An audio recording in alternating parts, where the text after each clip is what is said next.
Hello, welcome to our channel. Right now we are in Kenya, Africa. Why should you consider visiting Africa? Well, the main reason is for a safari. But Africa offers more than just safaris. You can explore volcanoes, waterfalls, the ocean, and of course, enjoy safaris with amazing wildlife. So please subscribe, like our channel, turn on notifications, and let's keep going!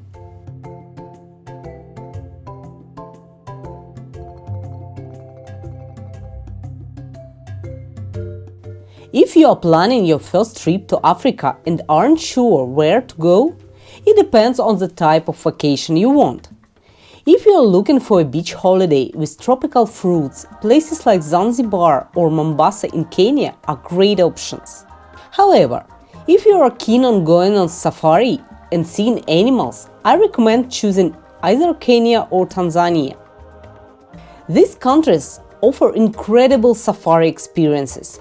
There is also other options like Namibia, which offers a mix of safaris, desert dunes, and encounters with tribes. But if you are primarily interested in wildlife, Kenya or Tanzania are your best bets. They offer some of the finest safaris in Africa, and I happen to agree with that. Interestingly, not everyone knows what a safari is. Some people still associate it with the hunting safaris from hundreds of years ago. Nowadays, safaris are all about observing animals in their natural habitat. You typically travel through a national park in a specifically equipped vehicle with an elevated roof. You stand in the car and observe animals in all directions. You can get closer and further depending on the terrain for an authentic wildlife experience.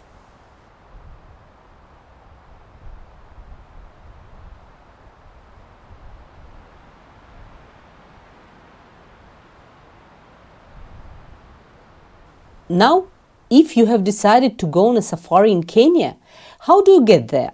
The largest airport in the country is in Nairobi, the capital of Kenya, where most international flights land. You can reach Nairobi through major European hubs like Istanbul, Amsterdam, Frankfurt, or Paris. Personally, I found Istanbul to have the most affordable tickets, so that's a good option to consider. Our plane will arrive in Nairobi at around 3 o'clock in the morning, so we plan to spend the night in Nairobi and explore the city during the day. We intended to visit the Giraffe Center, where you can interact with lovely giraffes, feed them, and simply relax. The next day, we will go on a safari. We reached the Giraffe Center using Uber in Nairobi, which worked perfectly. We purchased a local SIM card for internet access, which cost us around $12 per month for 5 gigabytes of data, and they didn't charge us for the SIM card itself. The taxi ride from the center of Nairobi to the Giraffe Center cost us $6.50. Now, let's talk about the interesting part. The entrance fee to the Giraffe Center is $15 if you are not a resident of Kenya. As we walk in, we see giraffes and tourists. The main attraction here is the opportunity to get up close to giraffes, touch them, and feed them.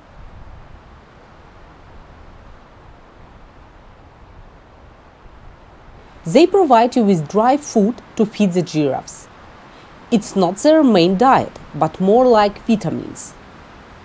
You are advised to give them a couple of these feedings at a time to prevent overeating.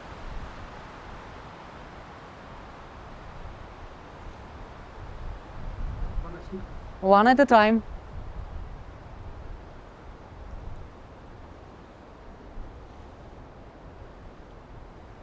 Their tongues are incredibly long, reaching up to 40 centimeters. Just imagine it!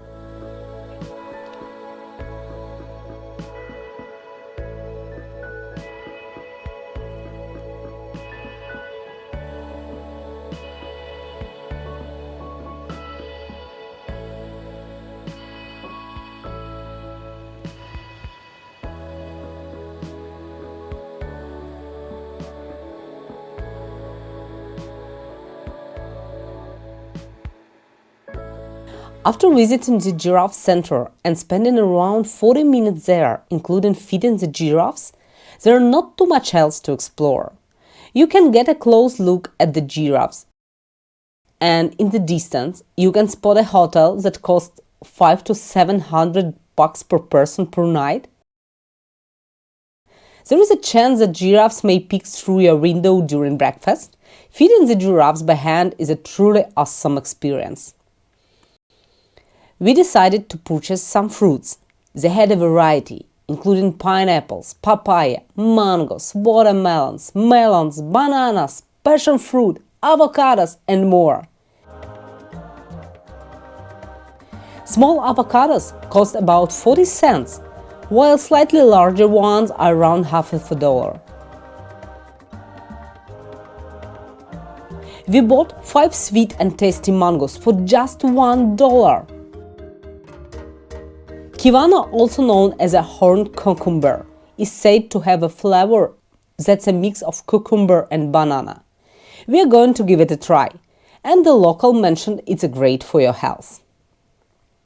There are different types of passion fruit, some with dark and light colors. They can vary in sweetness and sourness.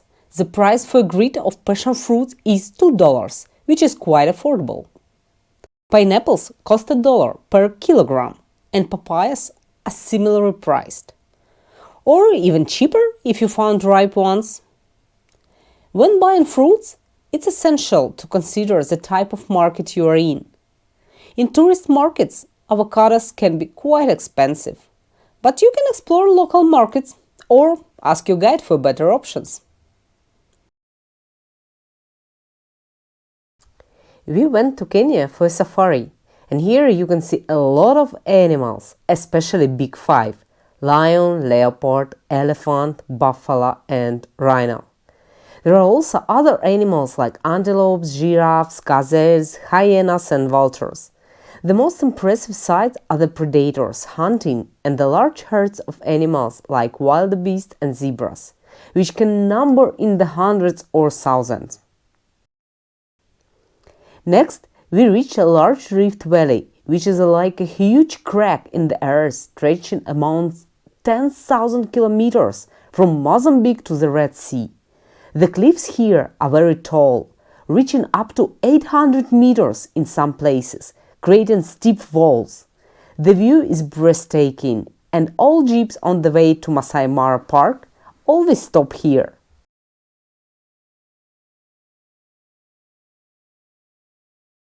There are locals and souvenir shops where you can buy a variety of Kenyan souvenirs. Our trip to Kenya was for a safari lasting 8 days. For more people who aren't extreme animal lovers, 5 or 6 days should be sufficient. However, because of my passion for animals, we extended our safari to 8 days. During our safari, we visited several national parks, including Masai Mara National Park, where we spent 2 full days and had morning and evening game drives. Game drives involve driving through the park to spot animals. We also visited Lake Naivasha, Nakuru National Park, Hell's Gate Park, and concluded our journey at Amboseli National Park. African safaris are not the cheapest, and the cost depends on the safari itself. Not just the tickets to Africa. Booking in advance with international companies can be expensive. It's often more cost-effective to use local companies that directly organize safaris, cutting out intermediaries. You can easily find safaris all over Africa on sites like safaribooking.com. They offer options for different countries, durations, prices, and levels of comfort. The price typically includes transportation, park entrance fees, accommodations, and meals. When paying, you can use either cash in dollars or a credit card, but there is a 5% bank commission for card payments in Kenya. It's up to you to decide which payment method is more convenient. We began our journey at Masai Mara, which is a 5-6 hour drive from Kenya's capital, Nairobi. Although the journey can be a bit tiresome, it provides an opportunity to witness local life along the way.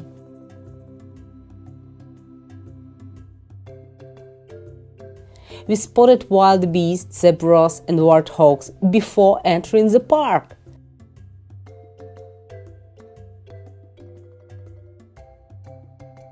Our initial encounters with these animals were very exciting.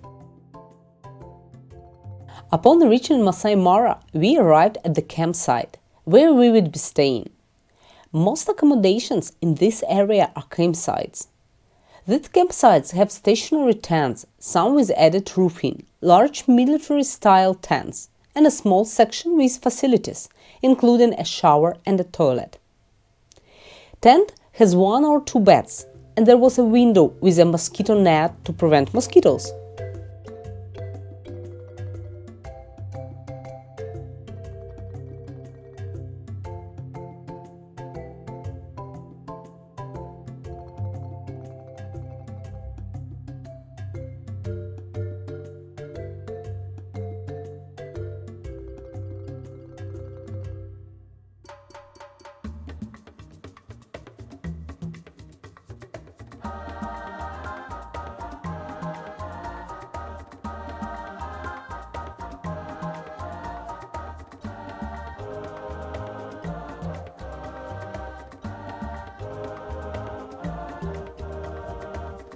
The campsite generated electricity only from 6:30 p.m. till 11 p.m., and there was no electricity during the night. In the morning, you could charge your devices, or you could take them to the dining area if you need to charge them at other times. The campsite consists of small tents, usually accommodating 2 people each. There are around 20 such tents at the campsite. It's a pleasant place to walk around, with a larger building for meals and a fire pit for evening gatherings. A Masai boy would light a fire and share stories in the evenings, which we were looking forward to experiencing.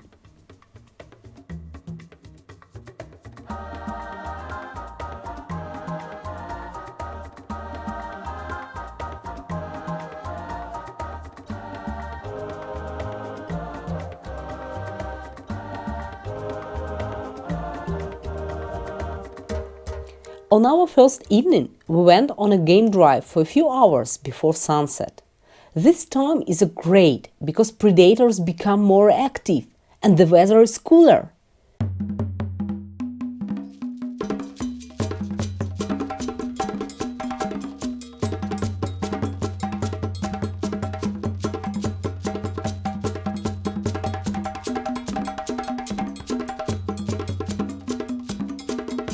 We spotted elephants, giraffes, wild beasts, zebras, and many other animals.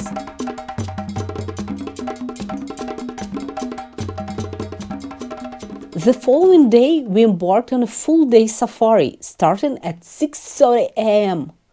We spent the entire day on safari, observing a variety of animals. So, we missed seeing a rhinoceros. However, we were lucky to spot a leopard.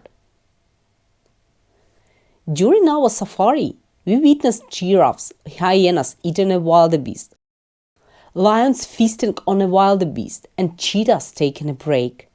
There were countless exciting experiences, and the list goes on.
Our safari took an unexpected turn when two vehicles got stuck. It was unclear who was trying to pull whom, but people had to come to the rescue. Eventually, with some effort and assistance, we managed to free the vehicles from the mud. Everyone ended up with muddy shoes, but it turned into a shared adventure.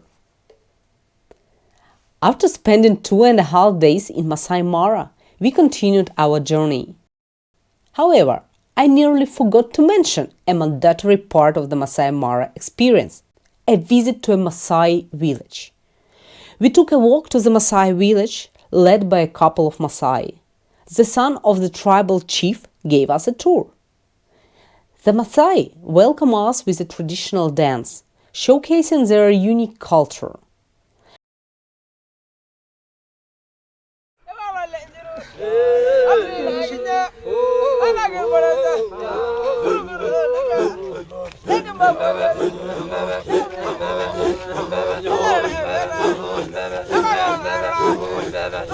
Wiesz, każdy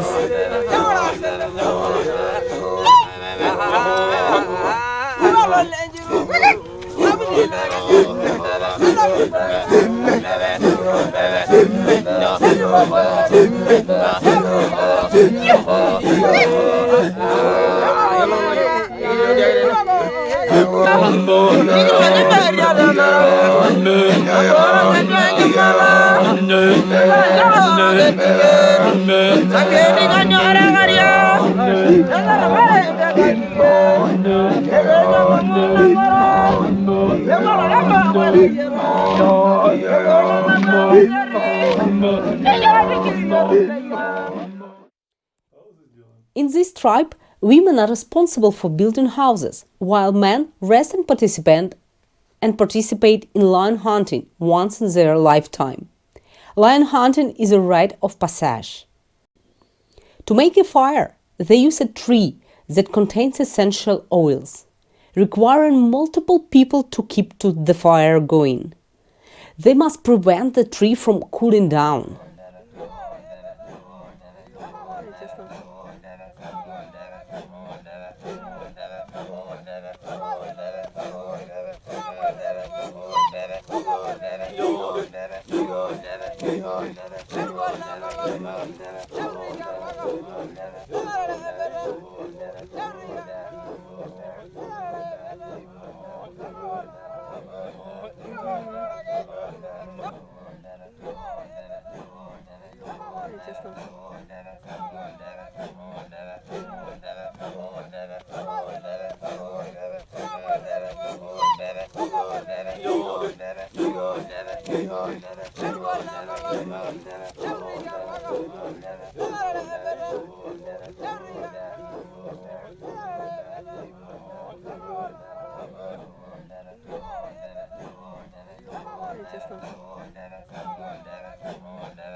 These small houses with walls are constructed from a mixture of cow dung and other materials. So this is a kitchen where we cook. Yeah. And again, we have a small chimney there for the smoke to go out, and we get light from outside. And there's a parents' bed. And here we have a room for the kids. And that's a shelves, the potty utensils. And we have a guest room. It's a small window. That's we have a guest room there. Oh. So maybe today you can have a night here, free accommodation. Okay. So the house and the house take 3 months to build the house. The ladies make the house. Oh. Ladies cook. Ladies bring water from the river. Ladies look after the children, and they wash. And they work for the men. They make like security in the night time because they probably the lion cheat animals. So the men they take turns in the night all the night time. The men look after the cows and graze land. The men have food for the family, and the men defense all around with the sticks. Yeah. And Maasai food, we drink cow milk, we drink cow blood, we eat meat from cow, goat and sheep, and the maize corn. But here we don't grow any corn. The corn we do buy from Tanzania, Yeah, because you don't grow because animal like zebra, elephant, giraffe, impala, they eat them. So we do walk to Tanzania like 24 hours where we buy corn from another tribe we call Nairobi from Tanzania. Okay. Yeah. How we get cow blood, we have a special arrow in the bow, we tie you on the neck, and we shoot in the big nerve and the blood come outside, but the cow doesn't die. We just take the blood and the cow still survive. Okay. And again, like I told you that in Masai, to become a man, you have to kill a lion. So in your 14 years, you be circumcised. After circumcising in your 14 years, in your 15 years, you be sent to the jungle for 4 years. We stay there, now coming back home. And then in the jungle, we train how to hunt. We train how to use medicine from plants. Because as Masai, we don't go to hospital. When we are sick, we use medicine from the nature. We train to become a blacksmith. We train to become the chief. But in age of 19 years, before we reach to 20, that's the time we are going to kill a lion. And we have to kill a male lion. So the first way to spare the lion blood to him, the lion is stealing for the group. And when you kill the lion, we take 3 special parts. We take the lion's mane, we take the lion's claw, and the canine. The claw and the canine is a necklace for luck. The lion's mane we bring to the chief of the village, so the chief prefer to kill the lion. So that's how to become a Maasai warrior, to become a man in a Maasai land. The Maasai village also had a market for tourists to explore. Bargaining was necessary for most items, as the initial prices were relatively high. Usually, you could negotiate the price down to about 1/5 of the starting price.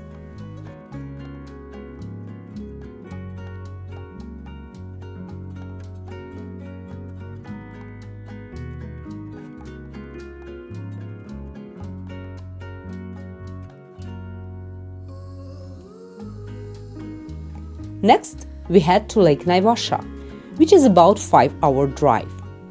During the journey, we take the opportunity to rest in the car, observe local life, and eventually arrive at Lake Naivasha. The lake is located behind me, with boats parked along the shore. A typical trip here lasts around 1.5 to 2 hours. What can you see? You can spot hippos and various bird species. People often visit this place not just for the animals, but to enjoy the lake's scenery and to check out nearby Lake Nakuru, where you might even see flamingos. We are currently sailing near Crested Island. On this island, you can find giraffes, zebras, and gazelles, or at least that's what we were told. In the background, you can see a couple of giraffes strolling about.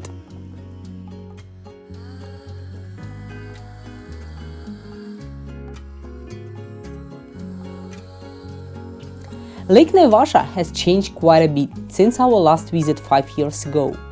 Back then, it was teeming with more birds. However, the lake has been flooded, causing the habitat and feeding places for many birds to disappear. Unfortunately, the climate is changing, and even the locals tell us that it's unseasonably cool. In August, the temperature drops to around 10 degrees Celsius at night, and daytime temperature reached 18-20 degrees Celsius, which is not the norm, as it's usually much hotter. After Lake Naivasha, we head to the town of Nakuru, where we stayed in a luxurious accommodation. Quite different from budget options. It seems that due to the lack of tourists, they wanted to show their best side. And after a night in Nakuru, we reached Nakuru National Park. We are currently at the park's entrance gate, which is adorned with painted rhino heads. This is because Nakuru is one of the few places where you have a very good chance of seeing white rhinos. There is also a slim chance of spotting black rhinos. We had to wait for a herd of buffalo to cross the road, and there were quite a few baboons sitting by the roadside, eating. Nakuru National Park used to be known for its numerous flamingos due to the presence of a salt lake. Unlike Lake Naivasha, which is a freshwater, Nakuru had thousands of flamingos. However, that has changed because of excessive rainfall. The lake's water level has risen, desalinated it and causing a decline in flamingo food. This is how the climate has a significant impact.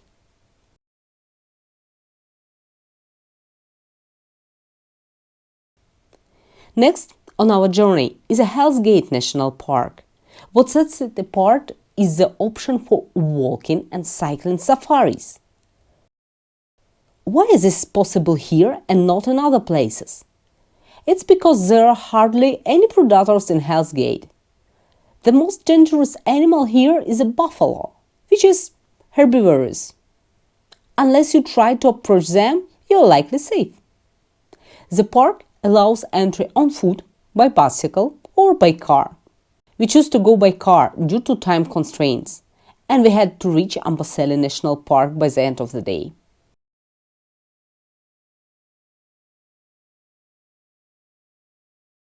Upon entering Hell's Gate Park, you might wonder why it's called Hell's Gate. This name stems from the area's history when a volcano was active here. The Maasai people lived in the vicinity and many lost their lives during the volcanic eruptions. The Maasai believed this place to be a gateway to hell, hence the name.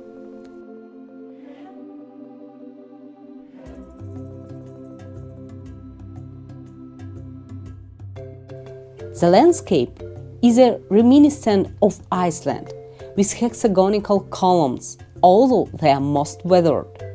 You might see steam rising from the geothermal station built by the Kenyan government, which harnesses geothermal energy.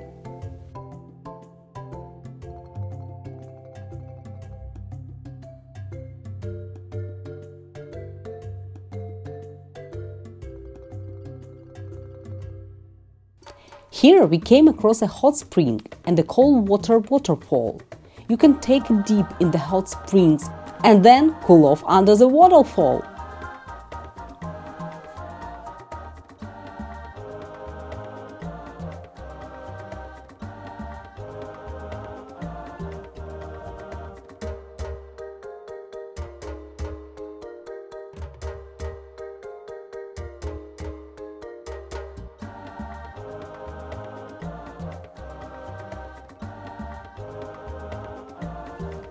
After visiting Hell's Gate National Park, we had a long drive to Amboseli National Park. Amboseli is located near the southern border of Kenya, close to Tanzania. What makes Amboseli special is that just beyond its border, you can see the magnificent Kilimanjaro mountain, the tallest mountain in all of Africa. The park is famous for its breathtaking views of the snowy Kilimanjaro and its abundant population of elephants. We spent about 1.5 days here, including a full day and morning game drive.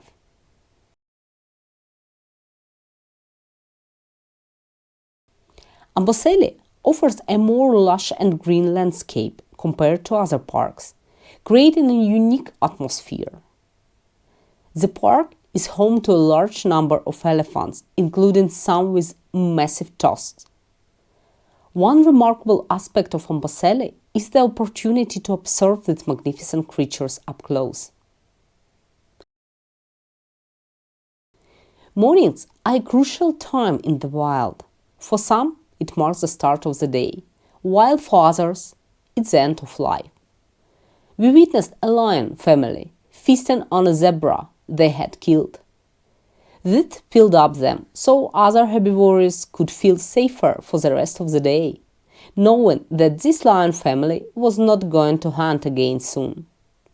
However, in another part of the park, a group of gnus kept their distance as another lion family lurked nearby in the bushes.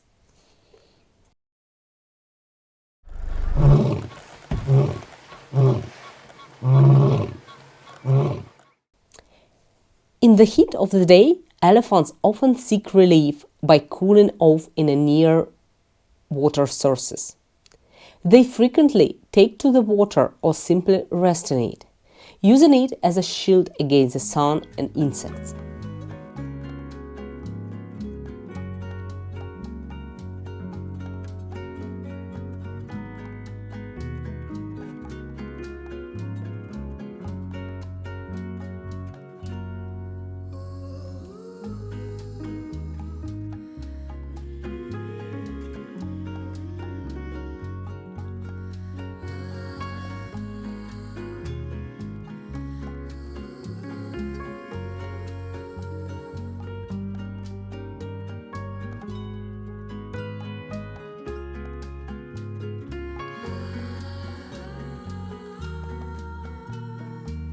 You may also spot fascinating birds like a saddle-billed stork, recognizable by its striking black and red bill with a yellow saddle.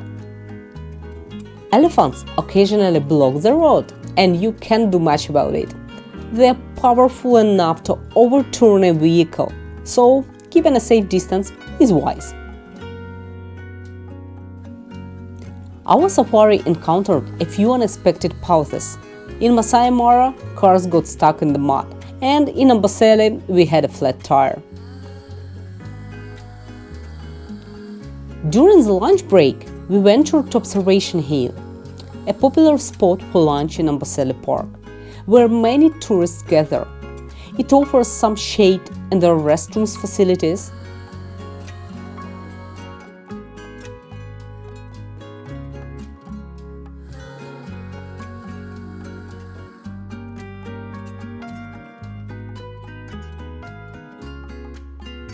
Lunch on a full-day safari typically includes items like a grilled chicken sandwich, fruits, water and juice, provided by your camp or hotel. The content may vary slightly, but is generally similar.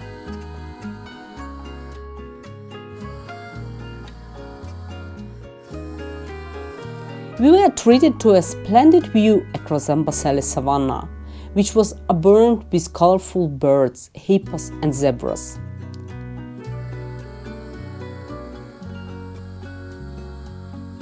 Acacia trees dot the landscape, attracting a variety of birds, not only to their branches, but also to their trunks.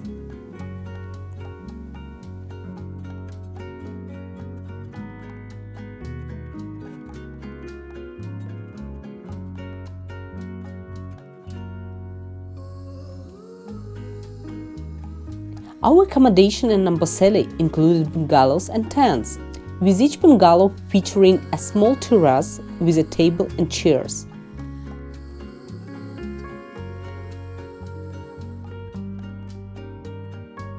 The interiors are equipped with 1 or 2 beds, with some bungalows offering 3.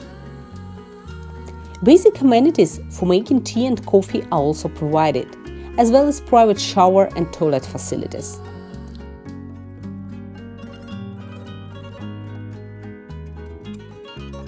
Tents are similar to bungalows, but are housed in a large navy tents with terraces. Unfortunately, we couldn't show you the interior of the tents. Inside both the tents and the bungalows, you will find showers, toilets and private water heaters, which use solar energy to provide hot water. Safari living conditions can vary significantly, from upscale lodges to simple tents. We didn't stay in luxury camps, which are usually located within national parks. The accommodations at luxury lodges are not vastly different, but their location can significantly impact the experience. Additionally, food quality can vary, as can the standard of bungalows, tents and other facilities. If you decide to embark on a safari, you should pack comfortable clothing suitable for a full day in the heat. It's advisable to wear natural, non-bright colors like green, olive and sand. These colors help you blend in with your surroundings and avoid startling the animals. It's important for both your safety and animal observation. Even if your vehicle is white, it will soon be coated in dust and take on a natural hue. You should also pack personal hygiene items and a towel. While some lodges provide these, not all do. So, it's a good idea to be prepared. If you opt for luxury lodges, you can expect most amenities to be readily available. Regarding cameras, a smartphone can capture great photos, but may not provide sufficient optical zoom for safari viewing. Many animals are observed from a distance, so having a quality camera with a zoom lens of 5-10x or more is recommended. A full-frame camera with a zoom lens like 100-400mm is ideal, but even a compact camera is better than a phone.